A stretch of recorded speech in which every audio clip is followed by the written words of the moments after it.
ওরে বাপ রে বাপ, জল ঢালার কি ধুম!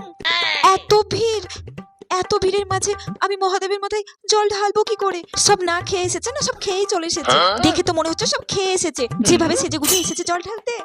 আমার তো বাবা বাড়িতে এক কথা কাজ পড়ে আছে, এভাবে তো লাইন দিয়ে দাঁড়িয়ে থাকলে হবে না। আমাকে তো মহাদেবের মাথায় জল ঢেলে আবার বাড়ি থেকে রান্না বসাতে হবে। হ্যাঁ, এক কাজ করি, সাইড কেটে ঢুকে পড়ি ভিড়ের মধ্যে। আমি হলাম এই পাড়ার পিজলি কাকিমা, এমন ঝটকা দেবো না সব সরে যাবে। যাই যাই, ঢুকে পড়ি ভিড়ের মধ্যে। হ্যাঁ, এই আপনি কোথায় ঢুকছেন? একদম ঠেলাঠেলি করবেন না। কি আপনি তো এখানে ছিলেন না? আপনি কোথা থেকে? এই সরো তো। আমি এখানে ছিলাম। কে বললো আমি ছিলাম না? আমি এখানেই দাঁড়িয়েছিলাম। আমি এখানে দাঁড়িয়েছিলাম, আপনি পিছনে যান। একদম আমাকে ঠেলবেন না। আবার ঠেলছেন, সরে যান, সরে যান বলছি। কিসের কিসের? সরে যান তুমি, আমি আগে দাঁড়িয়েছি। এই ঠেলাঠেলি করো না তো, একদম ঠেলাঠেলি করবে না। আমি এখানে দাঁড়িয়েছিলাম, একদম সরবো না আমি এখান থেকে। ঝগড়ুটি মহিলা, আমি ঝগড়ুটি মহিলা? কি আমাকে ঝগড়ুটি বলা? আমি ঝগড়ুটি? তুই